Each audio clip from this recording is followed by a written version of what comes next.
Secular Gujarat ન્યૂઝમાં આપનું સ્વાગત છે। વડોદરાના મકરપુરાના રાજા એવા રુદ્ર યુવક મંડળના ગણપતિ બાપ્પાની ધામધૂમથી અને ડીજેના તાલ સાથે આગમન યાત્રા યોજાઈ। દેવાધિદેવ મહાદેવની આરાધના કરવાના મહામાસ પવિત્ર શ્રાવણ માસની ઉજવણી હાલમાં કરવામાં આવી, ત્યારે હવે વડોદરામાં ભાદરવા સુદ ચોથથી 10 દિવસ માટે આતિથ્ય માણવા પધારેલ શ્રીજી મહોત્સવનો પ્રારંભ આવતીકાલથી થનાર છે। ત્યારે વડોદરામાં ઠેર ઠેર શ્રીજીની વેદોક્ત મંત્રોચ્ચાર સાથે વિધિવત રીતે સ્થાપના કરવામાં આવશે અને શ્રીજીની સ્થાપના સાથે વડોદરામાં આગામી 10 દિવસ સુધી વિઘ્નહર્તા દુંદાળાદેવ ગણપતિ બાપ્પાની ધામધૂમપૂર્વક પૂજા અર્ચના કરવામાં આવશે। ત્યારે વરસાદી માહોલ વચ્ચે શરૂ થયેલા ગણેશોત્સવથી શહેર ગણેશમય બની ગયું, ત્યારે મકરપુરાના રાજા એવા રુદ્ર યુવક મંડળના ગણપતિ બાપ્પાની ધામધૂમથી અને ડીજેના તાલ સાથે ભવ્ય આગમન યાત્રા કાઢવામાં આવી હતી, જેમાં મોટી સંખ્યામાં ભક્તો જોડાયા અને ગણપતિ બાપ્પા મોરિયાના નાદ સાથે શ્રીજીની આગમન યાત્રા કાઢવામાં આવી હતી। રિપોર્ટ નઝીર શેખ સાથે cameraman Arif Sayyed, secular Gujarat news, Vadodara. છેલ્લા 15-16 વર્ષથી રુદ્ર યુવક મંડળ જે સંયુક્ત કહેવાય છે, અમારી અંદર એકતા નથી।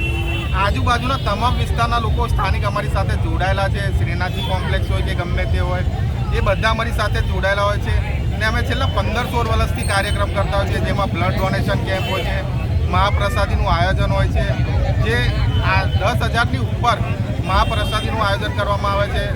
નાના ભૂલકાઓ માટે મિમિક્રી, ડાન્સ એવું એન્જોયમેન્ટ એક પ્રોગ્રામ કરવામાં આવે છે અને આની સાથે રુદ્ર યુવક મંડળ એકદમ શાંત અને કંઈક ને કંઈક થીમ સાથે દર વર્ષે બિરાજમાન થાય છે। આ વર્ષે વડોદરામાં પૂર આવ્યું હતું, જેના બાદ આ ગણેશ ઉત્સવ આવ્યો છે, શું એના માટે કંઈક અલગ કોઈ આયોજન કરવામાં આવ્યું છે?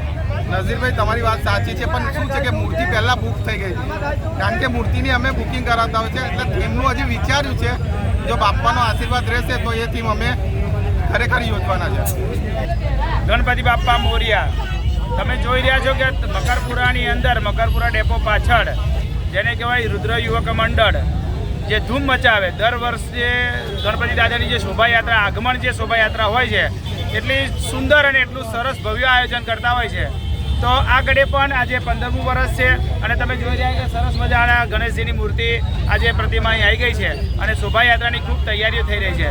દર વર્ષે મોજ કરાવતા એવા શેખરભાઈની એમની ટીમ બધા જે ગણપતિ દાદા જ્યારે શોભાયાત્રામાં નીકળે છે ને, તો આખો રોડ જેને કહેવાય બ્લોક થઈ જાય અને બધા ભક્તો નાચી ઉઠે છે।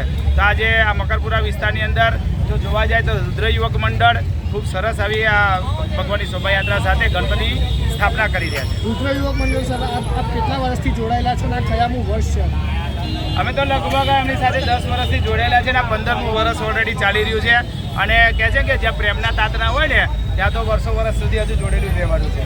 જો કે હું ભગતને એક જગ્યાએ ચૂપ કરાવીશ, પણ ભગત સાથે હું છેલ્લા 24 વર્ષથી જોડાયેલો છું, જે અમારી મિત્રતા બહુ પહેલી જૂના સમયથી છે। સમાચારોની અવનવી અપડેટ્સ માટે જોતા રહો સેક્યુલર ગુજરાત ન્યૂઝ।